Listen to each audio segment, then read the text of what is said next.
Hello everyone and welcome back to another video in this channel. My name is Abraham Leal and today we're going to continue with the female head, the female anatomy that we were doing. We did the basic shapes last time we were working on this project, and today I want to continue with some refinement because I know it ended up looking a little bit like a marionette, like a puppet, right?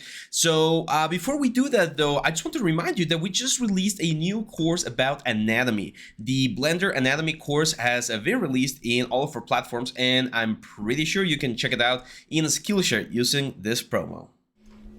Hey guys, Abraham here. I just want to remind you guys that we upload all of our courses to Skillshare. Skillshare is this amazing site where you can access a ton of different content to learn, improve, and grow as an artist. We have all of our courses available to watch and learn from right now in Skillshare. You can check the description down here, and Skillshare is offering 1 free month trial to their premium membership. With this membership, you're going to be able to access all of our courses and watch and learn all of the amazing things that we cover with all of the softwares. So, what are you waiting for? Check Skillshare down here below. There we go. So let's jump onto the model right here, and today I want to talk about the secondary shapes. Usually when I work, this is something that I mention in all of my courses, you want to have something called a workflow, right? Like you want to have a series of steps that you know that if you follow, you're going to be able to get to a very good result.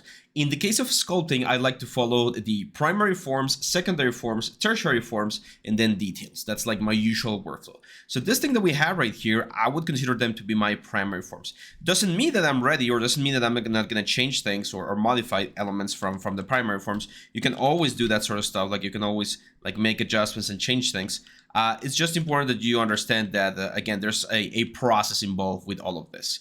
So the first thing I'm going to do is I'm going to soften a lot of the things up because thanks to all of the like lines and things that we added at the very end, it's starting to look a little bit like an old lady, which might be a type of character that you want to do sometimes, but not in this case.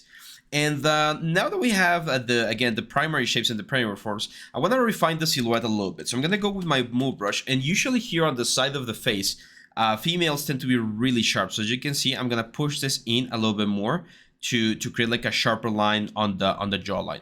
We still have the nice like neck over there. I can maybe keep a little bit more of a jaw. There we go. And they're very careful here on the sides of the head. The head is usually going to be covered by hair, and that's one of the tricky things that I learned about the female anatomy when I was a student. We tend to think about females with a hair, right? It's I'm not saying that there's not females without hair. Of course, there's plenty. But what I mean by this is that usually the hairstyle will give you a lot, or will tell you a lot about the personality or the type of character that you're sculpting. What I mean by this is, and you probably have seen this before, like I don't know if you have a sister or your mom, an aunt, when they change hairstyles, they look completely different, right? For us males, I feel like sometimes we don't change our hairstyles that much, and that's why it's not as impressive. But females can go for like a ponytail, or they can go with like a iron. They can iron the hair out and it's very straight, or they can curly it. Like there's a lot of things that they can do, right? And it immediately changes the way we perceive them. So that's something that we're gonna have to take into consideration as we move forward with this base mesh as well. Now that we have this, which is a cleaner looking face, I want to work on the lips. Lips are one of those things that are really, I would say, important about a face. But in order to do that, we definitely need more resolution. Right now, and you guys know, we're working with this thing called Dynamesh, which is an amazing thing inside of Zbrush. And we have something called a resolution. Just a quick note, resolution is based on the size of the object. So if I were to, for instance, scale this thing, like quite a bit, and then Dynamesh again, you're going to see that we're going to get way more resolution, even though we're at 128 points of resolution, because Dynamesh is like size dependent, okay? So if you are struggling with like making sure your Dynamesh levels are okay, make sure that the size of your tool is small. Sometimes I've seen people do like super huge models inside of Maya or Blender, and when they bring them in and they do Dynamesh, they need to work with like 10% Dynamesh or 32 units of Dynamesh, because otherwise it's just way too many million polygons. This should be like a real size right now because of the density that we have. But again, we will need to go into another software to make sure we have that. So I'm going to go here. Let's go to like 500 Dynamesh points or 500 resolution. As you can see right now, the total points that we have is 73,000. Just going to Dynamesh real quick, and it's going to give us a lot more resolution. And the more detail we get with a character, or the more like yeah, the more detail we want, the more resolution we're gonna need. However, this is like a double-edged sword. I always mention this in my courses as well. You should never, or it's not that should, it's just a good way to work, not to up your resolution until you've already used all of the resolution that you had on the previous level, okay? Again, not always, but most of the times I like to tell my students to do that, because once you go into a higher resolution level, certain things become a little bit more difficult to fix and to check. So primary forms, big shapes, changing those takes a lot more work because you need to move more polygons, right? And I'm not talking about performance inside of ZBrush. I'm talking about like actual like moving the brush and stuff like that. So just keep that in mind. I'm gonna go here to the mouth, and I'm gonna add the barrel of the mouth. Remember we talked about that in the last video, how the mouth kind of like protrudes out a little bit, not all the way to the top of the nose, of course, but like just a bit. And we're gonna smooth out. See how smoothing even takes like a little bit longer because there's again more detail.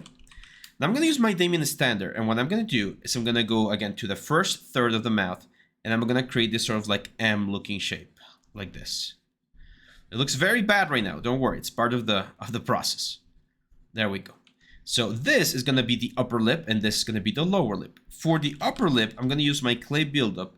I'm actually gonna start carving in on that M shape right there. See that? Because usually when you see it from the side, let me open Krita by the way.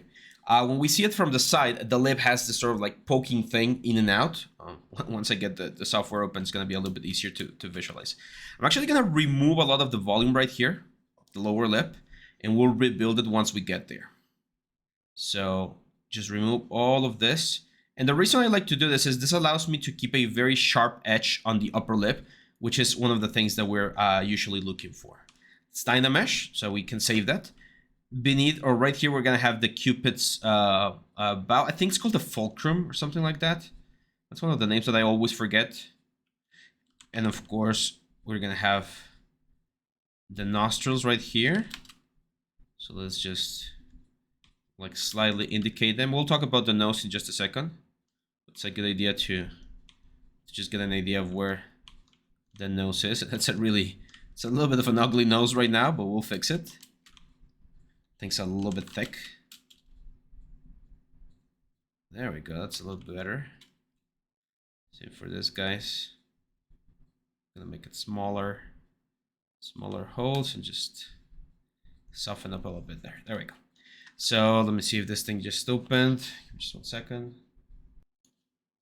There we go. I hate the new Windows 11. It's well, I hate it. It's got cool things, but that's it's also a little bit. So again, talking about the lips, the upper lip is gonna be like this.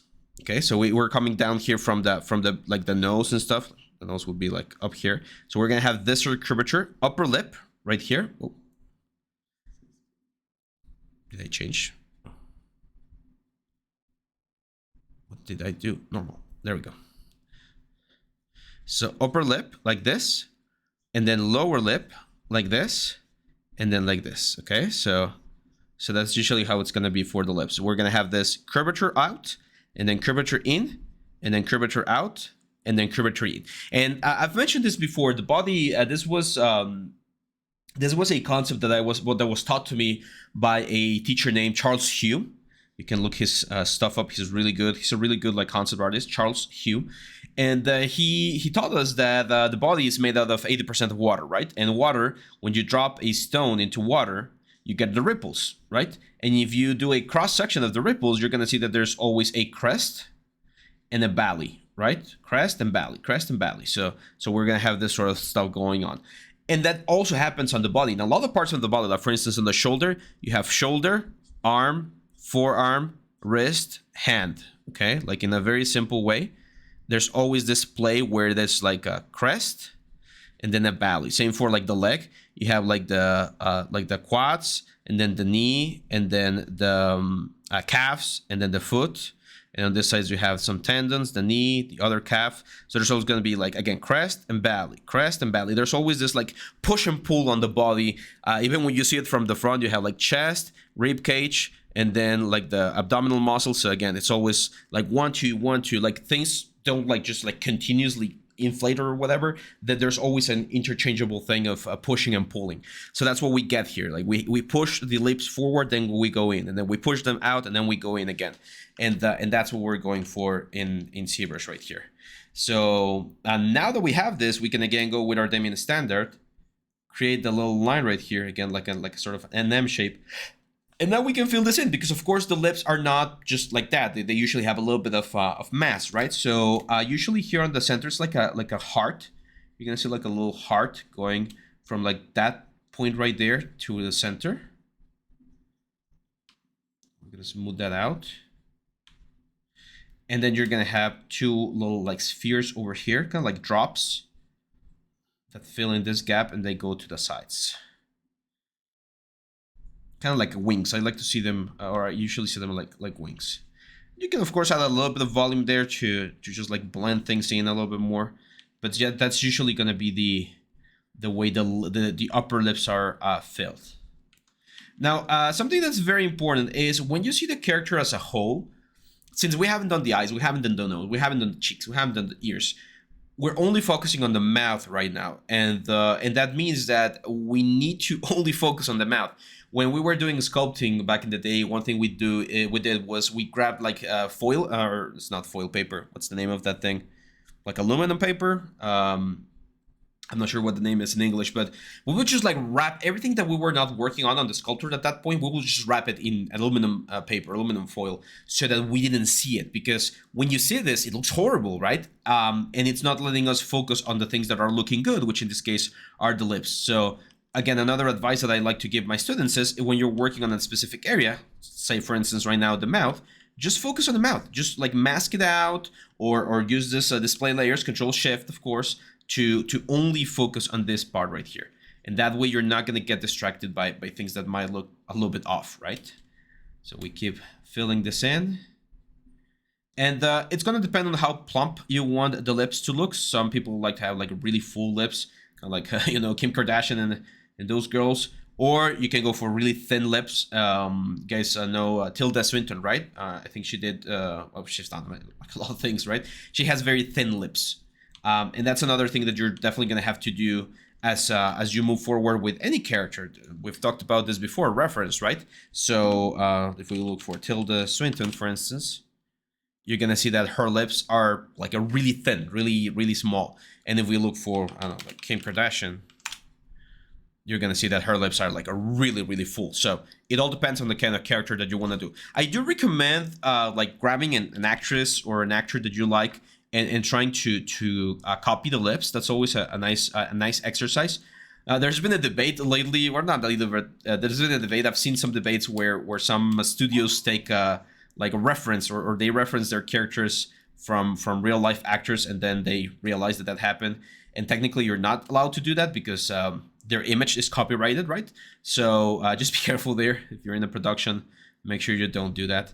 I'm using my Demian standard here now to create a little bit more depth on the lips, as you can see right there. I don't like having this sort of like duck face thing where lips get very sharp, so I'm gonna add a little bit more volume on the sides as well to like soften them up. And we'll do this sort of stuff right there. Now, here's the fun part. The lower lips.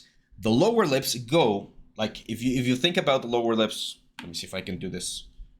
If you think about the lower lips, a lot of people think that they just like go like this, and that the corners of the lips, they just are one on top of each other. It's actually not like that. The lower lips actually go inside like this. See that? So this thing right here, it's not in line with the other one. It actually goes in like this.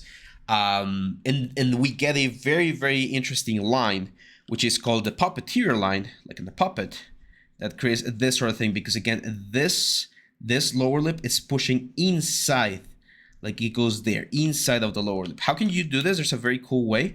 You can mask out this corner right here, and then with your move brush, just push this in a little bit. See that? So that immediately creates the sort of effect where we get that.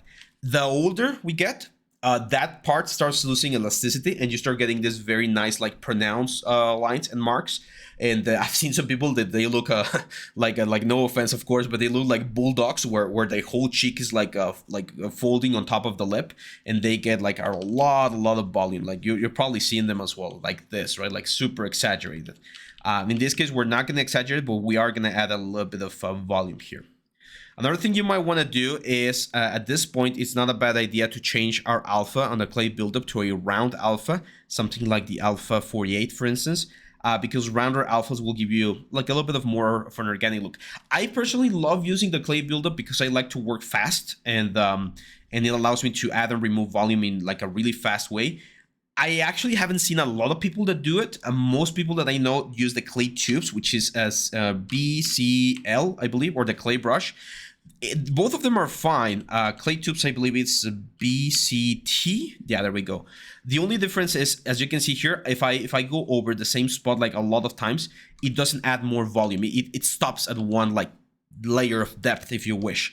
And with the clay buildup, BCB, I can build as much volume as I want. So again, it's up to preference which one you prefer. I really like my clay buildup, but you can also get some very nice results with the other one. Now that we have this, I am gonna mask out the upper lip right here, like this. And we're gonna invert the mask, or actually no, we're gonna keep it like that, so we can start building the lower lip. Which the lower lip, as you might imagine, is gonna be built like this. So again, when we see it from the front, we want to see that thing going out, in, and out. Right about there. Now the border for the outer lip, it's going to be coming from that corner we just mentioned. It's going to go to the front like this. And it's pretty round. The lower lip tends to be quite round. Like there's not a lot of like things that happen on the lower lip. What is going to happen is exactly, or like immediately after the lower lip. Again, my own face is not the best like reference right now because I'm really far from the camera, but if you see right here, immediately after we have that like plumpiness of the lower lip, we immediately get the curvature going into the dip of the chin. So what I'm gonna do here is I'm immediately gonna start carving in the dip right there. There's definitely gonna be a little bit of a gradient, like it's not gonna be a complete like fall off of elements, so there's going to be a little bit of a gradient. Now I'm going to talk about one of my favorite muscles, and when I learned this and I started implementing on my characters, it immediately changed the way my characters look. Right now she looks really funny because it looks like she has a mustache. Which is the Orbicular Oris. Okay, that's another very important muscle. There's a lot of muscles. I think there's like 3 or 4 muscles in the body, or maybe more, that are called orbicularis. Orbicularis just means circular. And the Orbicularis Oris is the oral, like circular muscle, because we have also like the orbicularis on the eyes, and some sphincters, like all the way down there. That's another like circular muscle. And the Orbicularis Oris, as you can see right here, it goes around the lips of our face. Now, the interesting thing about the Orbicularis Oris is that the chin pushes up. It's like a donut, right? So the chin pushes up the Orbicularis Oris, and due to that push that we get, there's 2 bulges that we're gonna see on the Orbicularis Oris, like side parts. You're not gonna see them on this sort of like diagrams, but like right here, you can see this little puffiness right there and this little puffiness right there. Those are really, really, really important, and they usually go from here, from the side of the lips down. So if I were to draw like the Orbicularis Oris, let me get rid of the mask. It will go around, and it will create this sort of shape. See that? Like that's the sort of shape that we will be going for. And those are really, really important because, again, from a side view, they really provide an interesting contrast to the whole thing. Again, the older we get, the more or the less elasticity we have in the skin. Those things get a little bit more pronounced, and you can like really, really see them. I love seeing like that reference, especially like in older actors. I'm feeling a little bit old now, like not super old, of course, but I remember when I was like a teenager and I saw the the actors of that time. Like one of them, a crush of mine in high school was like Lindsay Lohan, right? And you see her now, and I think like she's like 38 or something. She looks way older. So now I can see what my parents used to think about other types of actors. I remember when I was younger, like my mom, she was like, "Oh, I really like George Clooney," right? And yeah, George Clooney in the 90s, he was like what, like 40 or something, or like 35. Nowadays, he's quite old. So if you take a look at how he looked back in the day and how he looks now, the amount of wrinkles and everything that you see now, those are the things that are going to change on a person's face as you age, right? So look at that super hard shadow that we have at that corner of the eye. That's the puppeteer line that I was mentioning. And that puffiness, you can also see the light and the shadow there. That puffiness that's catching the light, that's exactly the Orbicularis Oris. And then underneath this is where we would have the chin, which again, depending on what kind of chin you want for your character, you're gonna have like a really like defined or really intense chin, or like a simpler one. So that's pretty much the secondary shapes, I would say, for the mouth. The other thing, and we've mentioned this before, when you see the mouth from beneath, this is an angle that not a lot of people think about when they're sculpting mouths. But when you see the mouth from beneath, there goes my bottle of water. Don't worry, it's empty. When you see the mouth from beneath, you should see this U shape, like the shape of like a denture, right? Like the teeth. It should be a curved shape. A lot of people keep the things very, very flat. And as we've mentioned last time with like Michelangelo's eye, you can even like exaggerate this depth a little bit more. And as long as you're not breaking things, that exaggeration is going to make sure that when you see it from afar, it reads even better. Now, I don't think we're going to have time to keep doing like all of the other elements right now. Like, well, I know I could keep recording, but unfortunately the YouTube algorithm doesn't like super long videos. And I also have a couple of other things to do. It's Sunday, so it's family day. So what I'm going to do here is just going to go over a couple of extra parts that are going to be important for this, like the mouth part of the character. So let's go like there. I'm actually going to do like an art piece like this. There we go. So another very important part, it's going to be the connection of the nose to the face. So my character is looking a little bit like Angelina Jolie.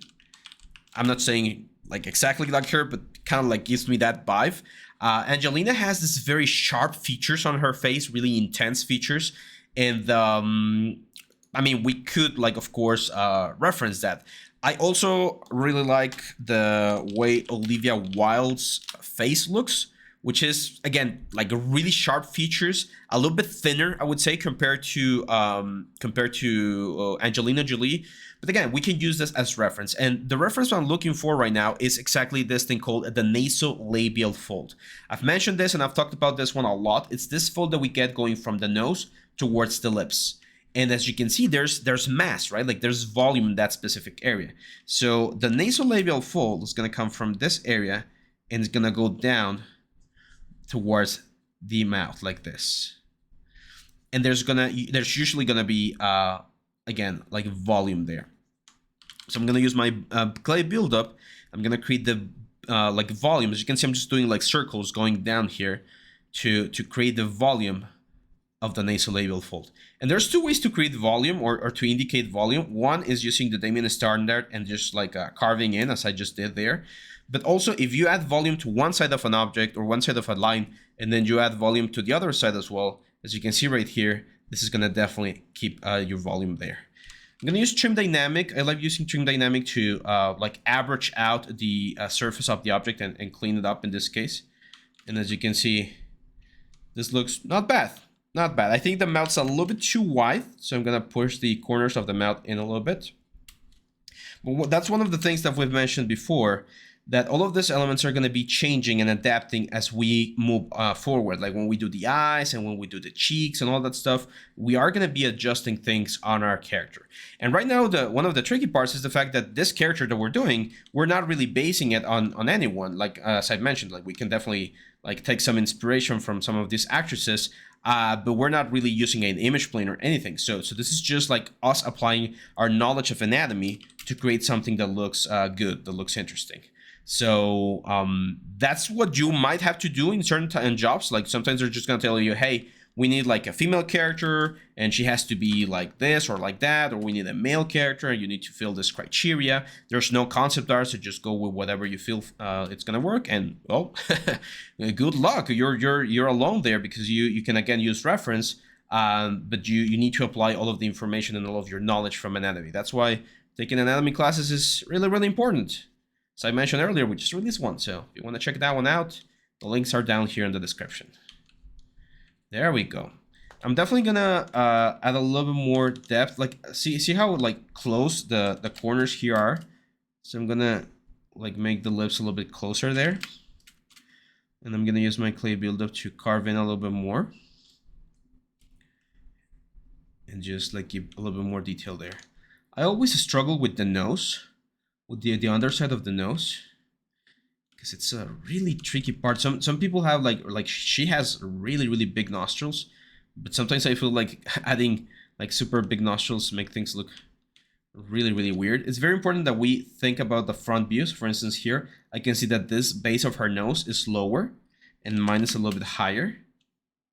So I'm gonna bring it lower. I'm gonna push it forward.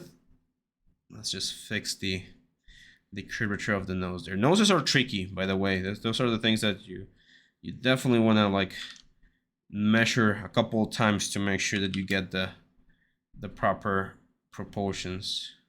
Adding those little lines every now and then and just like smoothing them, it's usually a good idea as well. It's a little bit more puppeteer line right there. And there we go. I think that's good for now.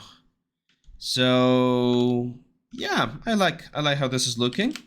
Probably just gonna add a little bit of volume here. And again, if you see this, like, that looks fine, right? It could be like a mask or something, because we're only focusing in this area. If we show everything, it's not gonna look great, and that's the problem with focusing on things that are not ready yet. So that's why I encourage advancing in steps, like one step at a time, and then making sure that all of them match properly. It's always a little bit of a struggle for me to teach this sort of stuff in real time, because you don't see the final product, right? You've seen some of the stuff that I've done. You can see my portfolio in ArtStation, of course. And those kind of sculptures, they take time. They take time. So like hours and hours and hours and hours. So yeah, this is it, guys. Hopefully you liked this video. Please let us know in the comments. Like, share, subscribe. We are really close to the end of the month. I'm gonna see if we can get a live stream in this weekend or this week. Also, remember that at the end of this week, we are going to be giving away 3 courses to 3 lucky subscribers to our email list. And we're going to be giving away 3 more courses to 3 lucky commenters, to the fans of the month here in YouTube. We're going to select a random video from the month, and we're going to select a random comment from that video. We're going to do that 3 times. I'm actually going to record that to make sure that we're like everything's clean and there's no there's no cheating or anything. And then we'll contact the winners to get them to choose the course that they like and get better in 3D. So yeah, that's it, guys. Thank you very much. Have a great week. This is Monday, hopefully at the time of you seeing this. If this is not Monday, I still hope you have a great day, and I'll see you back on the next one. Bye-bye.